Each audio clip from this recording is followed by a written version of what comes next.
Okay, we're underway from Ottawa and heading off to Toronto, and you'll notice that we've taken it up to flight level 190.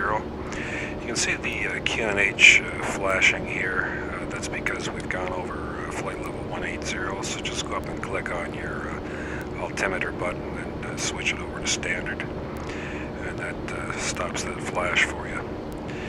Okay, speed is good. It's set right there at 250. And it's being controlled by the autopilot, and we're well en route.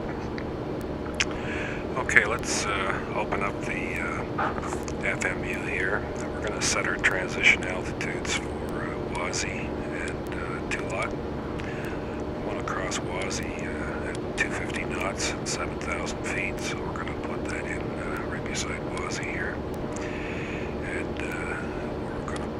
Put our second one in for 220 knots at 3,000 feet, and that's to cross Tulot.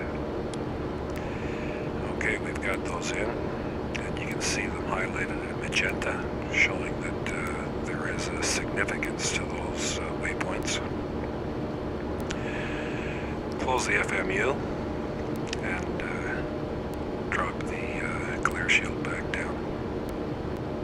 We're now going to plan our descent ahead of time, give us some chance to get caught up before we hit WASI.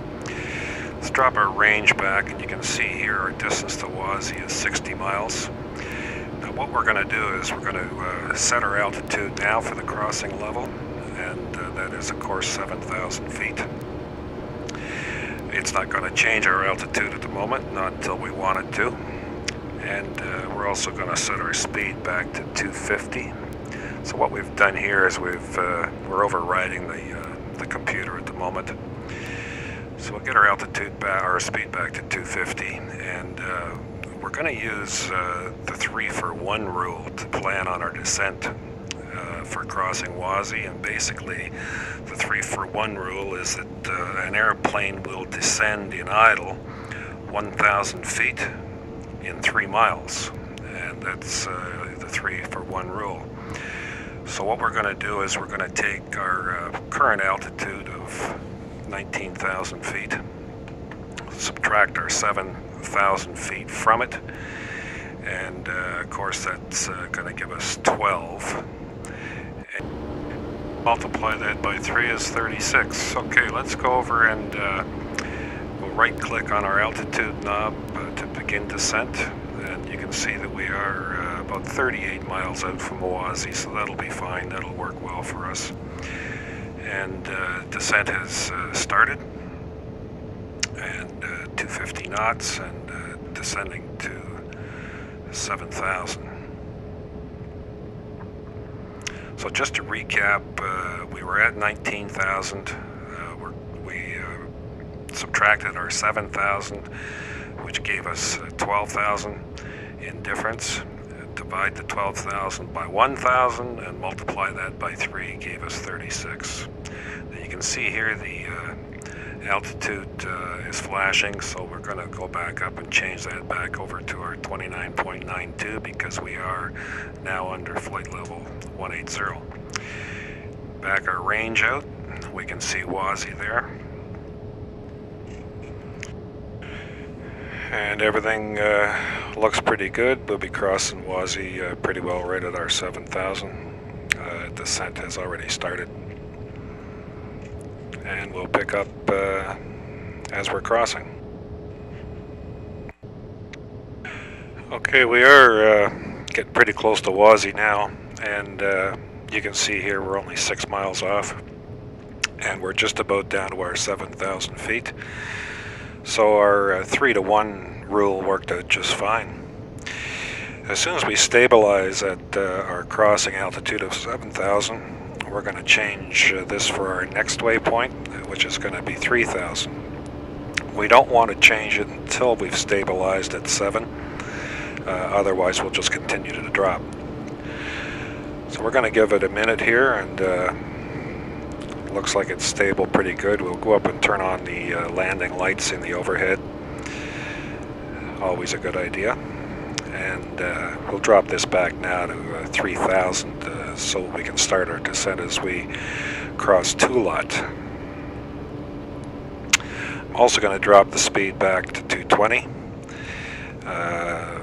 We're close enough to Wazi that we can change that now. In fact, let's take it right down to 200. Slow us up just a bit for the operation of descent.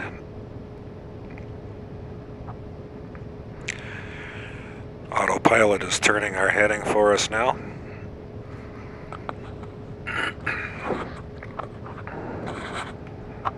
And right click on our altitude knob to set that 3000. You'll see what I mean about the lag in time where it starts to drop, because the Boeing or the Airbus wasn't down to its 200 knots yet. But it's close enough that it's going to start doing that for us now. Now watch this distance here. That's your minimum flap settings, and we could use a little flap, so we'll give it 1 notch of flaps there. And you can see now that orange indicators disappeared, and looking good here on our heading. Good to see Toronto in the windscreen. Certainly on our way to YYZ.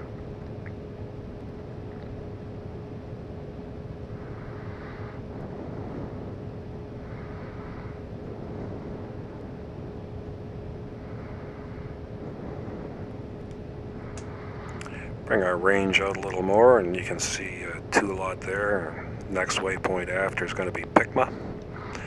And Pikma actually is the start of the localizer.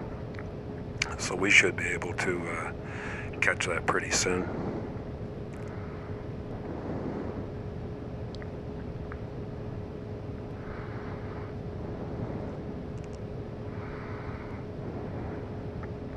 As soon as we get closer to Tulot, we will kick in the localizer. A little outside shot for you there. Pretty good looking scenery. And YYZ is over there in the distance off the right wing.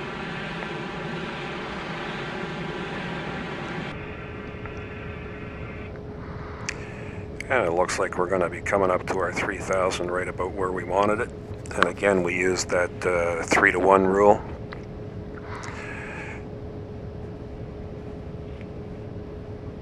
Just drop your thousands.